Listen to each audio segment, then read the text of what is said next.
Hello friends, ગઈકાલે આપણે મનોવિજ્ઞાન વિષયનો વિષય પરિચય મેળવ્યો, બ્લુપ્રિન્ટ જોઈ. આજે આપણે સિલેબસની શરૂઆત કરીએ, જેમાંનો આજે આપણે પહેલો ચેપ્ટર ભણીશું, સંવેદન, ધ્યાન અને પ્રત્યક્ષીકરણ. આ ચેપ્ટર બોર્ડની પરીક્ષામાં 12 માર્ક્સમાં પૂછાય છે.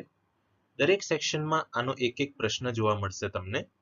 તો ચલો શરૂ કરીએ. તો પ્રકરણની રૂપરેખા જોઈએ, એટલે આ ચેપ્ટરની અંદર કઈ કઈ વસ્તુ અમે અહીંયા ભણવાના છીએ. પહેલા પ્રસ્તાવના સમજીશું, પછી સંવેદન એટલે સંવેદનનો અર્થ અને સમજૂતી અને સંવેદનના ગ્રાહકો, પછી સંવેદનના પ્રકાર. બરાબર, ટોટલ 5 પ્રકારો છે: દ્રષ્ટિ સંવેદન, શ્રવણ સંવેદન, ગંધ સંવેદન, સ્વાદ સંવેદન, સ્પર્શ એટલે ત્વચા સંવેદન. એવી રીતે 5 પ્રકારો ભણીશું સંવેદનના. પછી ધ્યાન, ધ્યાનનો અર્થ, વ્યાખ્યા, સ્વરૂપ અને લક્ષણો. પછી ધ્યાનના નિર્ધારકો, વસ્તુલક્ષી અને વ્યક્તિલક્ષી નિર્ધારકો. પછી પ્રત્યક્ષીકરણ, આ ત્રીજું ટોપિક ચેપ્ટરનું. પ્રત્યક્ષીકરણનો અર્થ અને વ્યાખ્યા, પ્રત્યક્ષીકરણની પ્રક્રિયા, પ્રત્યક્ષીકરણમાં સંગઠનના નિયમો. બરાબર. ત્યારબાદ ઊંડાઈ અને અંતરનું પ્રત્યક્ષીકરણ જોવાના છીએ, જેમાં અનેત્રીય સંકેત, એકનેત્રીય સંકેત અને દ્વિનેત્રીય સંકેત એમ 3 સંકેતો જોવાના છે, જે બહુ આઈએમપી ક્વેશ્ચન કહેવાય. તો સૌથી પહેલા પ્રસ્તાવના જોઈએ. મનોવિજ્ઞાનના અભ્યાસમાં માનવ વર્તન કેન્દ્ર સ્થાને છે. માનવ વર્તનને અસર કરતા પરિબળો અનેક છે. આ વસ્તુ મેં ગયા વિડીયોમાં જ સમજાવી, જેની અંદર મેં મનોવિજ્ઞાનનો પરિચય આપ્યો, ત્યારે મેં સમજાવ્યું હતું કે મનોવિજ્ઞાન એ વર્તનનું અભ્યાસ કરતું વિજ્ઞાન છે. બરાબર. એટલે ખાસ યાદ રાખો કે મનોવિજ્ઞાન જ્યારે તમે ભણશો ત્યારે માનવ વર્તન એ કેન્દ્ર સ્થાને હોય છે. ફક્ત ને ફક્ત માનવ વર્તન ઉપર જ ફોકસ કરવામાં આવે છે, અને એને અસર કરતા કેટલાક પરિબળો છે. એમાંનું એક પરિબળ છે શરીરતંત્ર. એમાંનું એક મહત્વનું પરિબળ શરીરતંત્ર છે. તેની રચના, કાર્યો, શરીરતંત્ર દ્વારા અનુભવાતા સંવેદનો અને વ્યક્તિએ કરેલું અર્થઘટન માનવ વર્તનને અસર કરે છે. બરાબર. માનવ વર્તનને શરીરતંત્રની કઈ કઈ બાબતો અસર કરે છે? તો એક તો શરીરની રચના, પછી શરીરના જે કાર્યો છે, અને શરીરતંત્ર દ્વારા જે અનુભવાતા સંવેદનો. સંવેદનો એટલે જે તમે ફીલ કરો છો એ બધી વસ્તુઓ, સેન્સેશન્સ. બરાબર. અને વ્યક્તિએ કરેલું અર્થઘટન.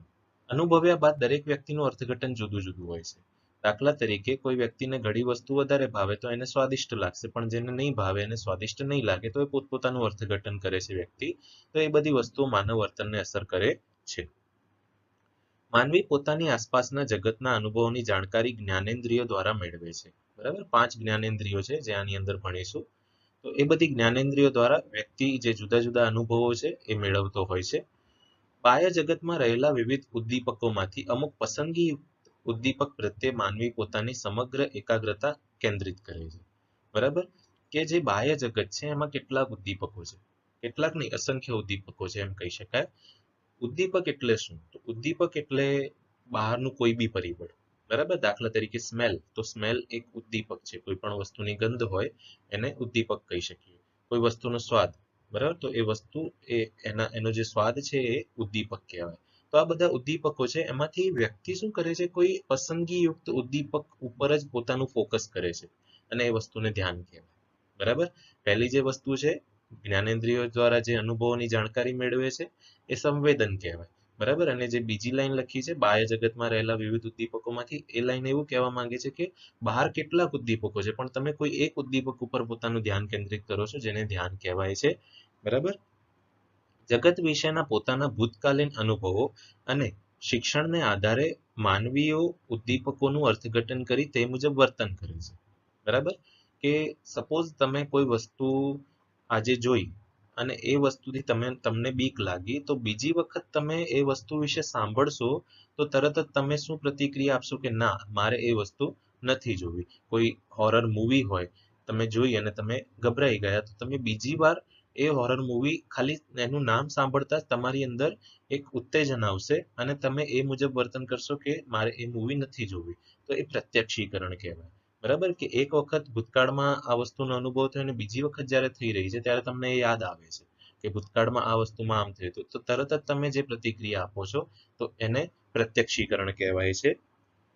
માનવ વર્તનની આ પ્રક્રિયાને મનોવિજ્ઞાનમાં અનુક્રમે સંવેદન, ધ્યાન અને પ્રત્યક્ષીકરણ તરીકે ઓળખવામાં આવે છે. એટલે અહીંયા તમે સમજો કે આ જે તમે જોઈ લાઈન, બરાબર, આ છે સંવેદન, પછી આ ધ્યાનની લાઈન છે, અને આ પ્રત્યક્ષીકરણ. બરાબર. વિડીયોને પોઝ કરીને તમે ઈચ્છો તો એક વખત ફરીથી વાંચી શકો છો. તો હવે જોઈશું ચેપ્ટરનું સૌથી પહેલું ટોપિક સંવેદન. બરાબર. સંવેદન માટે તમારે બે શબ્દોનું ધ્યાન રાખવાનું છે, એક તો જ્ઞાનેન્દ્રિયો અને બીજું ઉદ્દીપકો. હવે જ્ઞાનેન્દ્રિયો આપણી પાસે 5 છે: આંખ, નાક, કાન, ત્વચા અને જીભ.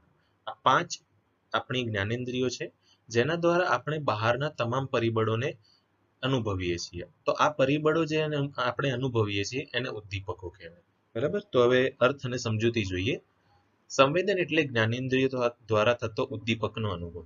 બરાબર. જે વસ્તુ મેં તમને અત્યારે સમજાવી કે જે આપણી જ્ઞાનેન્દ્રિયો છે એના દ્વારા આપણને જે ઉદ્દીપકનો અનુભવ થાય છે એને સંવેદન કહેવાય છે.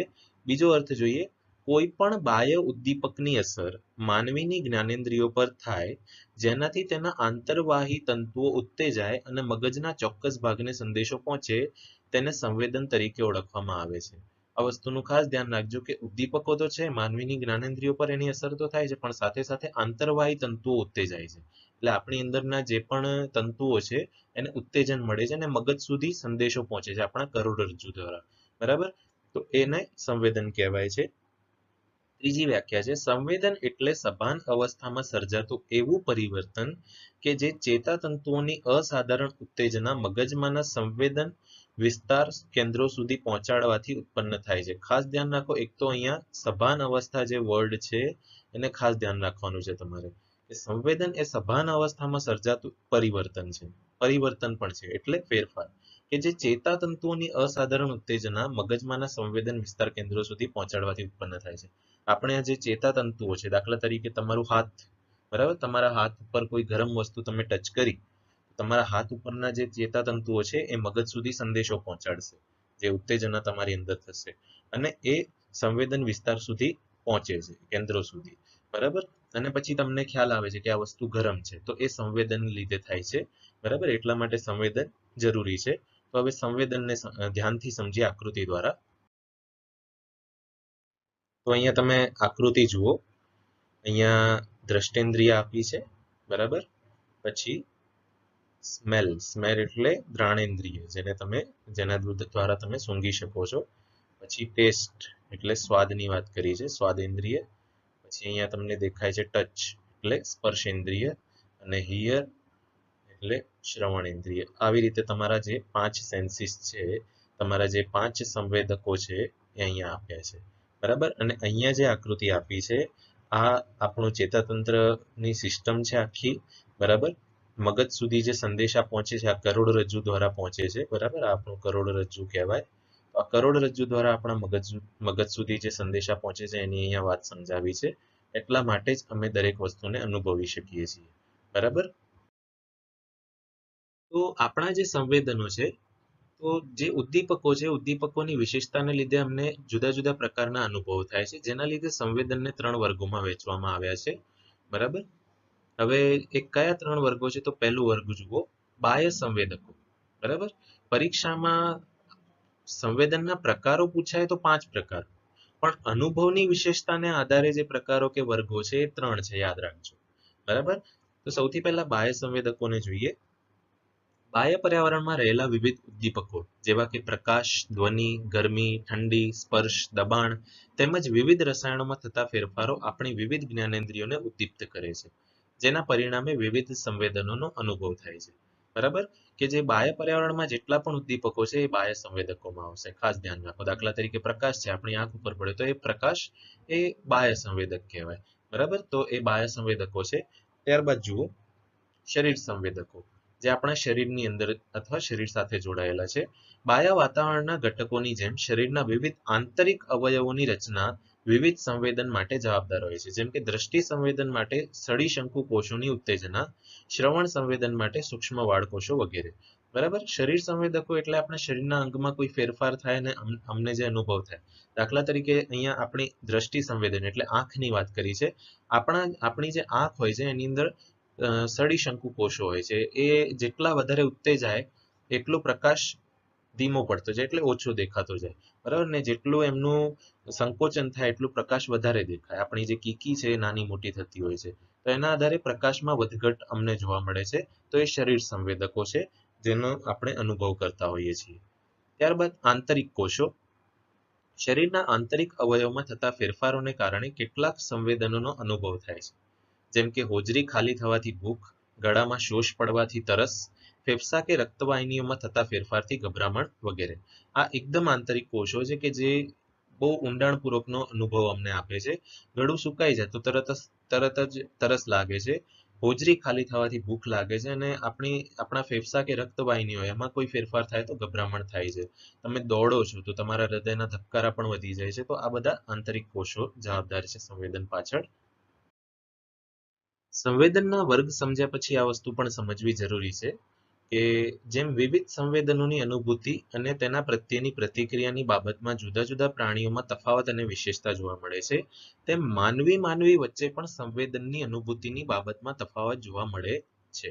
આ વસ્તુનું ખાસ ધ્યાન રાખો કે દરેક વ્યક્તિને સેમ ફીલ નથી થતું, દરેક વ્યક્તિ સેમ વસ્તુ ના અનુભવી શકે. બરાબર? કોઈ વ્યક્તિ છે કે જે સંગીતકાર છે તો એ સંગીતને વધારે સેન્સિટિવિટીથી સમજશે. જો કે અમે નોર્મલ માણસ છીએ તો અમે સંગીતને બહુ ડીપમાં ન સમજી શકીએ. બરાબર? તો દરેક વ્યક્તિમાં જે અનુભૂતિ છે એ જુદી જુદી જોવા મળે છે. માનવી પોતાની ઇન્દ્રિયોને વિશિષ્ટ તાલીમ અને અનુભવથી કેળવીને સામાન્યથી વધુ સંવેદનશીલ બનાવી શકે છે. જો માનવી ઈચ્છે તો એ પોતાની જે ઇન્દ્રિયો છે એને એકદમ સ્પેશિયલ ટાઈપની ટ્રેનિંગ આપે અને જે અનુભવ છે એ કેળવીને સામાન્યથી વધુ સંવેદનશીલ બનાવે. હું તમને ઉદાહરણ આપું. દાખલા તરીકે કોઈ વ્યક્તિ વાજિંત્ર શીખે છે, ગિટારની વાત કરીએ, તો એ વ્યક્તિને ધ્યાનથી સાંભળવાની ક્ષમતા કેળવવી પડશે. બરાબર? તો ત્યારે એની જે શ્રવણ ઇન્દ્રિય છે એ વધારે સંવેદનશીલ બનશે. જે વ્યક્તિ ફાયરિંગ કરતા શીખે છે તો એને પોતાનો જે નિશાનો છે એ અચૂક રાખવો છે, માટે એ પોતાની જે દ્રષ્ટિ ઇન્દ્રિય છે એને ખૂબ જ સચોટ બનાવશે, એને ખૂબ જ સંવેદનશીલ બનાવશે. તો કોઈ પણ વ્યક્તિ ઈચ્છે તો પોતાની ઇન્દ્રિયને સંવેદનશીલ બનાવી શકે છે બીજા લોકો કરતા. ત્યારબાદ જોઈએ તો સંવેદનના પ્રકારો. સંવેદનના મુખ્યત્વે 5 પ્રકારો છે: દ્રષ્ટિ સંવેદન, શ્રવણ સંવેદન, ગંધ સંવેદન, સ્વાદ સંવેદન